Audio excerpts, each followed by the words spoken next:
Lalu sesuatu yang berseberangan dengan ajaran agama yaitu ajaran setan.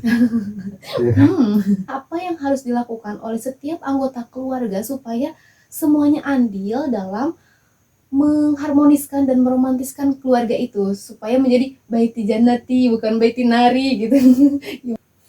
Bahwa yang kamu harus dijadikan panutan dalam hidup kamu ya kiai, solihin, ulama. Kembali lagi di Beneran Peka Podcast. 5, 4, 3, 2, 1.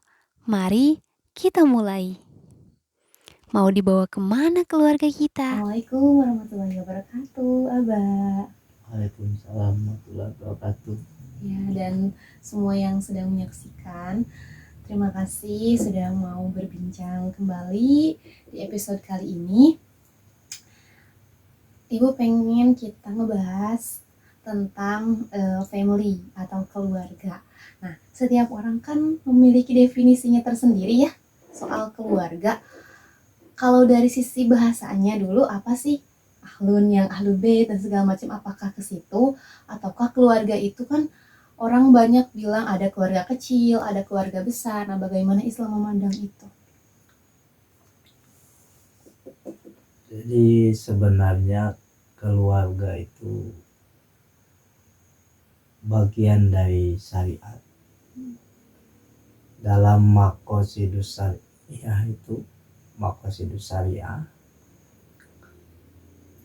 ada yang namanya hifdun nasl, menjaga keturunan. Ya, berarti setiap keturunan yang ada di muka bumi ini berarti memiliki keluarga. Gitu kan? Jadi keluarga itu bagian dari maqasidus syariah yang harus kita pelihara, yang harus kita jaga, yang harus kita rawat, lalu harus kita orientasikan, harus kita arahkan mau dibawa kemana sih keluarga ini. Jadi setiap generasi yang dimiliki, yang ada pada keluarga itu ya harus kita arahkan, harus kita orientasikan.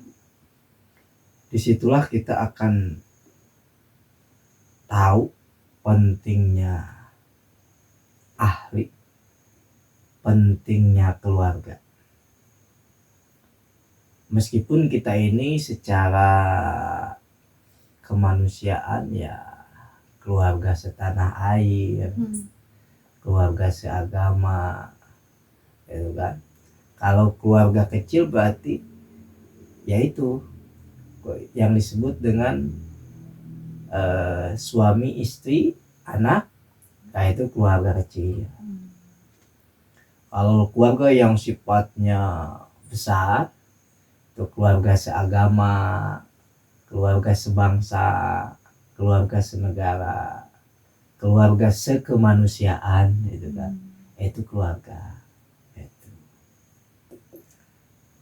Kalau masyarakat pada umumnya tuh kebanyakan berbicara keluarga besar itu lebih ke kerabat gitu, ke kerabat yang jauh, yang dekat, keluarga besar. Ayo kalau misalkan ada apa Idul Fitri, ada ngumpul keluarga besar. Nah, apakah hanya membatasi keluarga dari sisi yang punya darah sedarah itu benar, ataukah seharusnya kita memperluas kekeluargaan itu? Yang disebut dengan kerabat itu kan asal katanya koroba, dekat, gitu. Keluarga terdekat, gitu. Ya, keluarga terdekat itu ya keluarga sedarah. Meskipun nih kita ini kalau secara sejarah kemanusiaan ya mungkin kita sedarah, nenek moyang gitu. Kita ini Nabi Adam sama Hawa itu kan kita ini keturunan Adam, berarti kita ini saudara. Mm-mm. Cuman ada yang keluarga ba'id, ada yang keluarga qorib gitu kan. Nah, keluarga qorib yang kita ketahui, ya keluarga ba'id yang tidak diketahui. Apanya yang tidak diketahui? Yaitu susunan rentetan darahnya sebenarnya. Ya kita sebenarnya secara kemanusiaan nenek moyang kita gitu ya sama, ya saudara gitu. Coba hanya saja kita tidak tahunya jalur mana nih kita, keluarga kita ini jalur mana nih itu. Lalu kan tidak semua orang ini tahu akan nasab keluarganya, gitu kan. Tapi ada sebagian yang tahu nasab keluarganya, ada sebagian yang tidak tahu nasab keluarganya karena tidak mempertahankan nasab tersebut gitu. Ada orang yang mempertahankan nasabnya sehingga dari nenek moyang sampai ke Nabi Adam, ya mungkin ada yang tahu gitu kan. Apa yang mempengaruhi seseorang itu kayak atau nenek moyang kita itu pola pikirnya seperti apa sih yang membedakan antara yang satu ini ya benar-benar dijaga nih rentetannya, yang satu lagi ya sudahlah berjalannya waktu kadang siapa ke atasnya nggak tahu gitu. Kenapa ya? Padahal kan kita merasa penting gitu secara diri gitu, untuk tahu asal dari mana. Ya mungkin saja tidak merasa penting akan nasab, tidak merasa penting akan susunan nasab. Padahal susunan nasab itu bagian penting dalam kehidupan, bagian penting dalam dalam keberagamaan. Nasab itu penting kita tahu susunannya, penting kita tahu keturunan siapa kita ini, yaitu sehingga generasi kita ke depan itu di samping akan percaya diri, di samping dia pun akan menjaga moralitas keluarganya, itu menjaga harkat martabat keluarganya. Jadi kayak ada trah tertentu gitu. Kalau misalkan turunan anu, walaupun dari yang dekat itu enggak sebagai tokoh atau apa, tetapi kalau ke atasnya wah ternyata kesini. Nah jadi kata Abah tadi ada naik lah kepercayaan dirinya atau kebanggaannya gitu, dan terinspirasi juga misalkan gitu untuk lakunya untuk seperti itu juga ada ke arah yang lebih baik gitu karena tahu rentetannya. Kembali lagi ke definisi soal keluarga. Abah pernah berkata kalau keluarga itu bagaimana rasa memiliki, itu adalah sebuah keluarga itu boleh dijelaskan lagi, disinggung lagi? Ya sebenarnya keluarga ini bisa dikatakan sebagai sebagai tempat kembali manusia ketika melakukan pantauan, ketika melakukan bepergian gitu kan, ketika dia berada di manapun, di kota manapun, di daerah manapun, di negara apapun, dia akan pulang kepada keluarganya. Ketika orang tuanya masih ada, dia akan pulang kepada rumah orang tuanya. Ketika orang tuanya tidak ada, sudah tiada, maka dia akan pulang kepada saudaranya. Jadi ketika kita berada dimanapun, keluarga adalah tempat kembali kita, di mana kita di suatu tempat itu merasa rindu, merasa ingin ada inspirasi, ingin ada motivasi begitu. Kita akan pulang kepada keluarga kita. Tiada atau ada, itu pasti kita akan kembali kepada keluarga kita. Disitulah pentingnya keluarga, disitulah kita harus memelihara, merawat keluarga, bahkan kita harus tidak ada konflik, tidak ada permusuhan di dalam suatu persaudaraan, di dalam kekeluargaan, karena suatu saat kita perlu keluarga, suatu saat kita perlu saudara, suatu saat kita yang akan membantu kita itu ya saudara-saudara kita. Meskipun misalkan kita pernah melupakan, meskipun kita tidak merasa penting, tapi ketika kita mendapatkan sebuah problem, sebuah masalah, itu yang membantu kita itu pasti keluarga kita, saudara kita.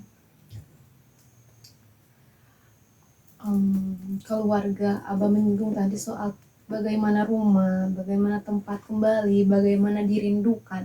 Nah, ada yang berkata bahwa keluarga itu memiliki atau ada 3 unsur nih di dalam keluarga. Aku misalkan kan bukan hanya sedarah ya tadi keluarga itu.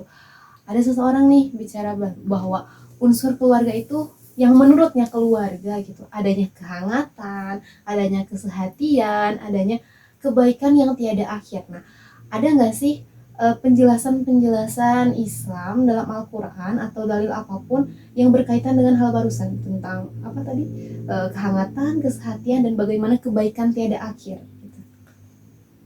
Ya, agama itu ya memberikan doktrin, memberikan ajaran tentang kebaikan, persatuan, itu saling mengenal, saling memahami, perdamaian gitu kan. Itu ajaran agama gitu kan. Jadi tidak ada agama yang mengajarkan tentang permusuhan, lalu tidak saling mengenal gitu, lalu sesuatu yang berseberangan dengan ajaran agama yaitu ajaran setan. Iya. Ya, agama itu yang mengajarkan bagaimana manusia ini menjadi makhluk terbaik. Gitu. Manusia ini menjadi makhluk terbaik gitu. Nah, kehadiran agama ini sebenarnya memberikan cara bagaimana manusia itu menjadi baik gitu. Meskipun agama diciptakan oleh Tuhan, lalu manusia pun diciptakan oleh Tuhan gitu kan. Nah, agar manusia ini hidupnya mencapai kepada Tuhannya lewat agama ini. Jadi jangan sampai kita salah dalam memahami agama gitu kan. Karena agama ini adalah sebuah cara, yaitu sebuah ajaran untuk mencapai Tuhan gitu. Itu. Disitulah kita bahwa sebagai manusia yang memiliki keluarga ya harus memahami betul tentang tentang keluarga ini harus diorientasikan kemana, harus diarahkan kemana. Ya itulah salah satu cara pengarahnya itu agama. Gitu. Orientasi, visi gitu ya. Bagaimana mau diarahkan kemana. Dan ketika berkeluarga itu kan untuk menjaga keharmonisan gitu ya, keharmonisan, keromantisan dalam keluarga. Kan Islam juga memberikan ya pedoman-pedomannya. Tapi kadangkala kita nggak punya atau kebanyakan orang nggak punya referensi yang benar nih soal bagaimana sih berkeluarga ini, Muslim, Islam, tapi tidak mencerminkan Muslim dan mukminnya itu dalam berkeluarga.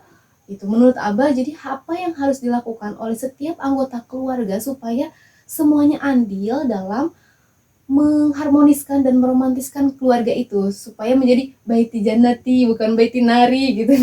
Gimana tuh?